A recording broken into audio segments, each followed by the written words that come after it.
Hey, what up? What's going on? It's Reem'o Meerak, man. You know what it is. Another edition of Reem'o Cuts. Now, we're definitely going to be chopping it up with R&B sensation Nathaniel. Let's go. Ha!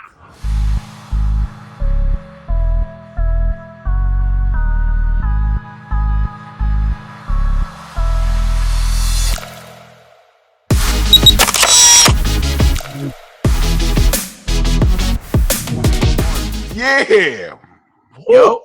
We are here, sir. You already know in the Hago. Another edition of Reem'o Cuts. You know what I'm saying? Y'all know what the cut stand for: culture, urban, technology, and sports. This man I have right here. Let me tell you, man. The way I met him. See, here's the thing, right? There's always going to be stories with Reem'o Meerak when it comes to people that I've met in the industry and just overall. Period. This gentleman right here, we were both on a guest appearance. You know what I'm saying? in Brooklyn, you know, on D Chambers' show, nothing but the small talk. You know what I'm saying? Yeah. And yo, I ain't gonna lie, man. I sat in with the interview and witnessed the greatness, and then ever since then, you know, definitely linking up with him and following the journey and seeing the hard work and the grind. I'm ecstatic to have him because I've been always wanting to get him on the show or any of my platforms, but unfortunately, you know, as both of us had busy schedules, it was like, damn. But now, you know, we busy, but we not busy because due to Fact. and everything and that, you know what I'm saying? But nonetheless, I got Nathaniel in the building. Nathaniel, what's good, God? Yo, what up, my dude? Reem'o, what's goody? Nah, yo, man, listen, man. Yo, you holding it down for the spring and summer. That love for the city. Oh man, you got another track. Damn, I'm so sorry that I forgot the name. Definitely, could you let my creatives know about it? You know probably Cash Out. Cash Out is the main single. Yes. Oh my God. Yeah, man. Yo, like first and foremost, let's get right into it. Like, how? You know, let's just get with the how. Let my creatives know the how. You know, throughout this crisis, you just said, all right, I'm going to make this happen. We're going to get these tracks bumping, and then that's just it. Well, I feel like one of the things that I always do, and I think a lot of us creators do this, is hesitate and second guess projects, like putting this out, putting that out. So on a regular scope of like a regular schedule, regular programming pre-corona, that was the normal, like, psyche of me like creating. Just, all right, I don't want to put this. So I had like I would always pace myself, and I felt like I was dragging my feet. But in this particular time, in this climate, not only do you have the bandwidth to create 10 times as much more, but you also had a moment to sit down and review, like, what was I doing all this time when the world was in full speed and in full capacity? And I think sitting back and just doing an analysis on my own actions and how much I was putting out, I'm like, nah, I really wasn't working hard enough. Oh, wow. You know what I'm saying? I really wasn't working hard enough. A lot of people would argue that because I was working, but I knew, you know, all of us know, Reem, even you know, you do a lot of things. I see you all over the place. But only you know that little bit more that you know, this event that you should have went to, or that time you said, nah, I'm just chilling in the crib, that those little moments, you know? Man, yo, it hurt my feelings that South by Southwest was canceled. I knew, listen, here's the reason why I anticipated everything, right? I pressed Floss Magazine. Shout out to Floss Magazine. I pressed them hard, not pressed them like, do it. I was getting at them like, look, I need that press letter ASAP if y'all could. This is the because I knew the minute I land in Austin, Texas, right? I was gonna let the Ruger spray that whole weekend. I knew right off the rip. I knew. I anticipated and I knew. I kill and smoke that, right? It was going from there. It was going from there. It was going from there. Just to show that, all right, yeah, Reem'o Meerak definitely belongs, you know. But nonetheless, man, as you know, piggyback on what you were saying, you know, this reset, I'm not gonna lie, man, it's probably been, I think it's the best thing that's ever happened to me in a very long time. And the reason why I say that is because my daily schedule is 16 hours, you know, a day. you know, with the day job as an educator, and then come in after 3 o'clock, I'm Reem'o Meerak, media, content creating and everything of that magnitude. So I definitely understand where you came from with that statement. Right. I mean, a lot of us started off, and you know, of course, there's a lot of negative sides to it. We lost a lot of people. R.I.P. It's definitely Jason Bourne. R.I.P. That's a brother for both of us. Yeah, so I gotta definitely shout him out. He connected a lot of things. So, and he would have loved to see this. Me and you coming together, just doing something. It's always dope. So R.I.P. Jason Bourne. Yes, indeed. But as the time passes, I think there's some level of enlightenment. There's some level of like awakening for all of us. And then at the end of the day, I'm hearing more and more how beneficial this actually was for just the planet, our souls, our mind state, just sitting back, connecting with our families, finding what really truly has value in the world. It's kind of what's being brought to light now. Yeah, nah, definitely, man. I mean, you know, for my creatives, what I want them to understand is, for us as a creative, you know, what it takes for us to maintain the levels that we're at, or for that matter, maintain, you know, your focus and everything. And then when something like this, like a crisis, like the COVID crisis happens upon us, how delighted we are. Yeah. You know, delighted based on the fact of, okay, we're pushing with this, hitting, pushing. Now it's like, oh, that's what I was supposed to do. Oh, that's what I meant to do. Oh, that's the way I'm supposed to push. You know, and that's the greatness thing of it. You know what I'm saying? But with you, man, I'm not gonna lie, man. You're probably one of the few of the craft of R&B appreciate that, man. That's pretty much holding it up. Because for me, and here's where I'm gonna go with this question with you, like your insight, like as far as your insight and everything, like how do you feel about the status of R&B, like on a real heart to heart, like what do you feel is the status with it within the culture, real rap? I honestly feel like the state of R&B now is still in this place where I'm not nowhere near gonna call it dead, because you do have artists like myself and many other artists in the world that's still pushing it, but it's not being received and promoted, and it's not being acknowledged well enough to be mainstream anymore. So I think the safest way, and I never really said that until now, because a lot of people ask me this question because I'm one of the upholders of R&B still. They always ask me, how do I feel about current R&B? And I think now that just listening to your question, it blossomed on me. I think it fell into the underground, and so it's going on. It's almost like trying to listen to backpack rap, right? It's not going. It's a million backpack rappers, but it's fallen to like where it's not mainstream. So R&B is nowhere near dead. It's nowhere near. It's a lot of us still making it, but I think mainstream music no longer recognizes what real R&B is as R&B. What it is now, also the lines are blurred. Rappers are singing, singers are rapping. So you got this in between trap singing, talk singing. Right. That's an R&B stamp falsely. Right. And that's why I wanted to ask on you, because I feel the same way. I feel like it's like, damn, son, like how is it that R&B is this? And then it's like, then I look back into it, like, and not to put his name out there, like when Trey Songz kind of set the trend for like that kind of rappy-ish or rapping tone or whatever. And I was like, at first I was like, okay, it's cool, it's all right, but I don't think it's gonna last that long, because you know, still around that time you still had the Kells, you still who else you had? You still had like the Mary J. Blige's pushing. Still, you still had the who else can I think of around that time? If Trey Songz was 04, 05 ish, maybe 03 ish for Trey Songz. Still had the Ushers kind of kicking in. You know what I'm saying? There's other people as well, but now, as you said, the traditional R&B.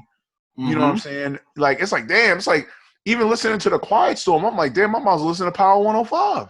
Right. You know what I'm saying? It's like, you know, it's hard to like centralize or eternalize it. So, you know, that's why I definitely wanted to ask you on that.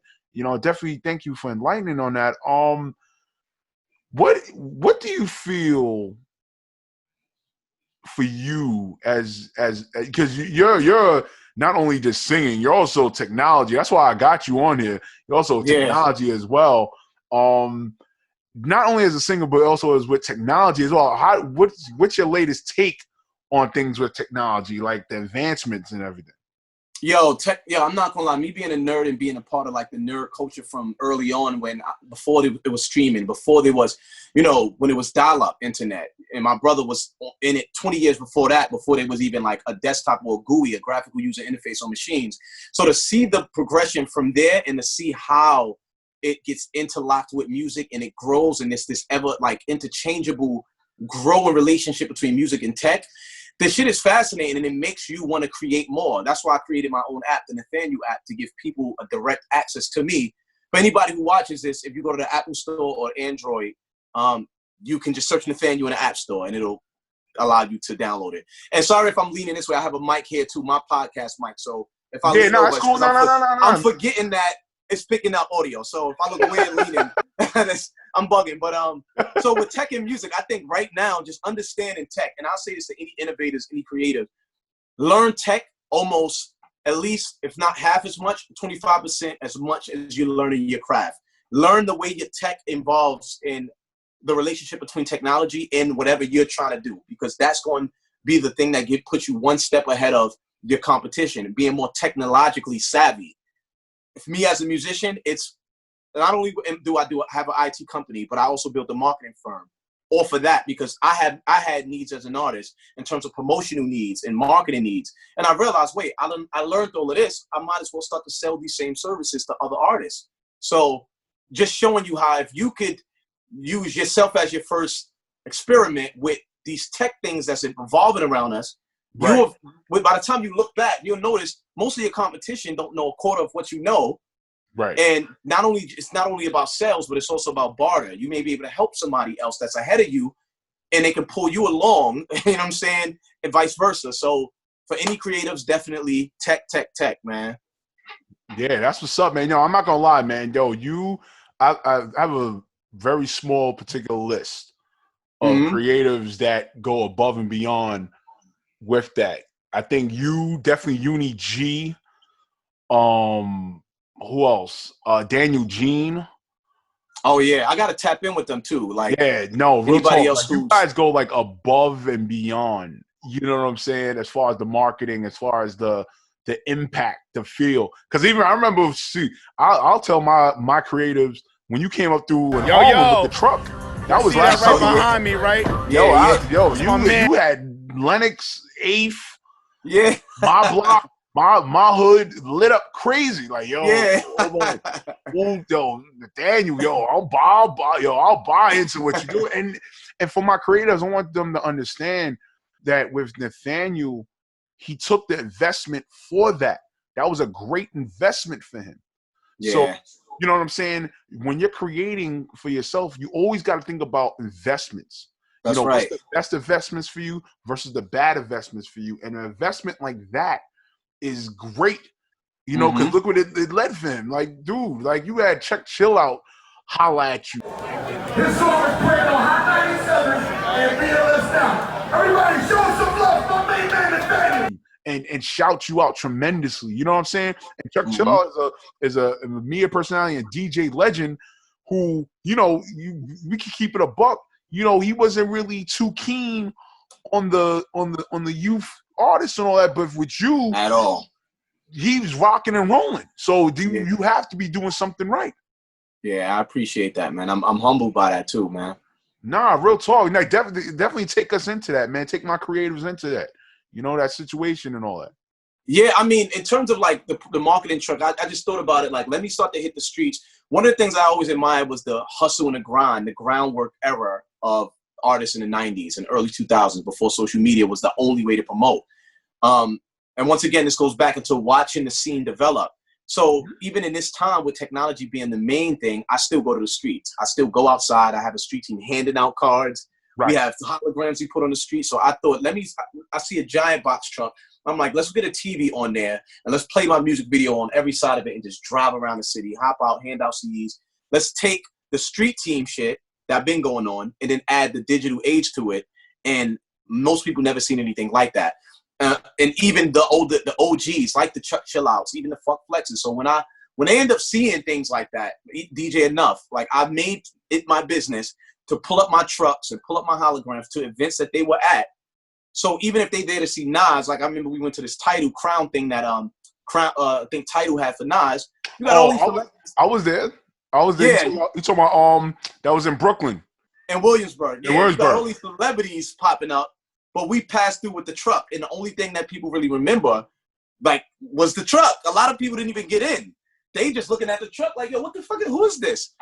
It's about the impact, you know? So that's kind of how I've been able to leverage and cultivate relationships with some of the bigger people, because they like, yo, who is this kid?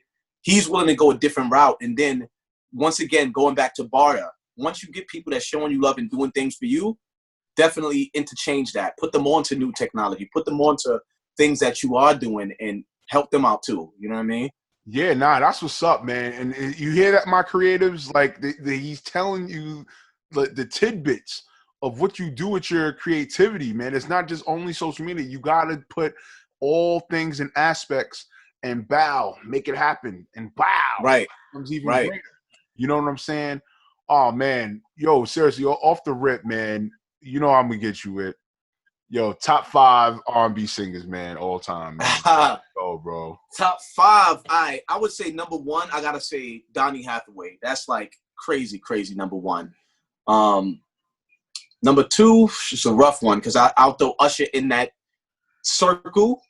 I'm gonna just say I'll say 5. I can't order them like who's better than who. Yeah. But I'll say Donny Hathaway. I'll throw Usher in there. I'll say Music Soul Child because I studied him a bit coming up, and that's how I kind of cultivated my writing, listening to a real true writer.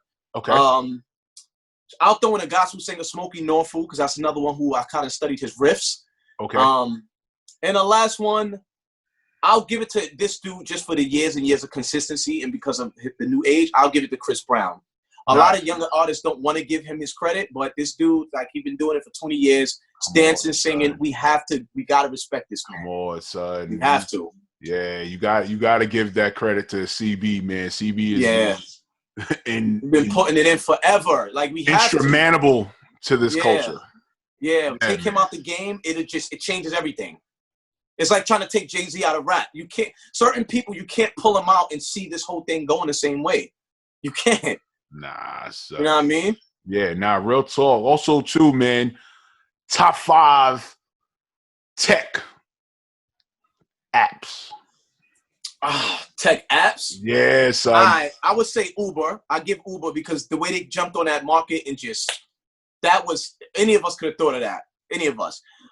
This is new app called Voicey that you could collaborate on. I was literally upset when that came out because I'm like, how didn't I think of this? Wow. Voicey gets it. I have one that I'm developing. I won't say what it is, but it's similar to following the Uber format. So that's why I gave Uber that. Another great tech app. That I think. Tough one. I'll give Instagram. I'll give Facebook, Instagram the collaboration only because I like their sense of capitalism. How they'll look at somebody develop something and snatch it up. Like how they looked at Snapchat do stories, snatched it up. They looked at Periscope do live, they snatched that up, threw that in a live. So I'll give it to them for capitalism. And Facebook, really, because Facebook bought Instagram and started capitalizing on everything. I'll give Google props. They acquired YouTube, and now they kind of like capitalize on that market. I think that's things like that I respect. I'm trying to figure out how to do shit like that myself. And that's all I can really think of. And lastly, my app, the Nathaniel app, because I like the way that you can have a one-on-one conversation with the artist himself. You can buy directly from him. You could get all his content, all his music videos, everything one-on-one without having to go through any social media apps. Yeah, that's what's up, man. That's what's up. And and definitely just give a word to my creatives about anything inspiring or basically enlightening them for when they want to create and come into this industry. Like, take it away, man. All right, and which industry, tech or music? Either one, because this, like I said, this platform is for my creatives to understand the acronyms of culture, urban, technology, and sports. So got you. This is what I want people that I know in the game, in the industry, when they come on the platform, definitely enlighten or inspire or say words of encouragement for them of their creativity and creating. Got you. I would say honestly, do it your way. At the end of the day, that's the thing that I think took me the furthest out of in every world that I'm in, whether it's tech, whether it's music. It's that I do things the way I want to do it. When I worked at Wall Street for like 3 years. When I got on Wall Street and I'm around all these big wigs, I always kept my same personality. I didn't fix up my tie, tighten it extra. I didn't move all these weird, funny ways that was outside of my character. So whenever I dealt with clients, a lot of them was like, yo, you're like a unicorn, because the average guy that comes in this world is either just his thumb stuck up his ass, he really is one of those type of dudes, or he's trying so hard to pretend to be one of them, thinking that that's what we're all looking for, but we actually just want to communicate with somebody we can vibe with. So have your spirit in whatever you do. And what that, in the tech world, what that created for me was a lot of clients saying, hey, listen, we want to work with just you. So I was able to quit Wall Street and start my own firm because of my personability. And personability comes with you being you. Now in music, a lot of people are conforming and say, oh, I need to do trap singing, trappy, because everybody's trappy. Me, I'm still singing. I'll make a trap record for fun. I'll make an EDM record. I'll make a pop record. Some people say, Nate, you're doing too many different types of records. You're doing too much. But I had 2 #1s in Germany doing EDM. That was too much, right? But now when the accolades come back, it's like, I guess I am doing too much. I like too much. Hey. So for anybody that's creating, do it your way at the end of the day. When yeah, right? That's how I feel. I mean, I went too much. I guess my victory dance is too much too, but it's still a W. Hey. And at the end of the day, I would say, when you look at it in hindsight, the moments in my career that didn't go my way, or that I look back on and I regret the most, is the moments that I was gonna do something and I said, nah, I'm not gonna do this because of somebody else, either me listening to somebody's instructions or following somebody else's guidance, knowing deep down I wanted to do it a different way. Don't regret doing it your way. That will burn your soul forever. At least if you're gonna fail, and it's never really a failure because you learn from them, at least say, yo, I did what I wanted to do my way. Right. That's all. That's the greatest advice. Your way. Right. That's all. That's what's up, man. Nathaniel, I thank you wholeheartedly with your words and everything. Likewise, my brother. They should know who you are and where to follow you, but let everybody know where to follow you at.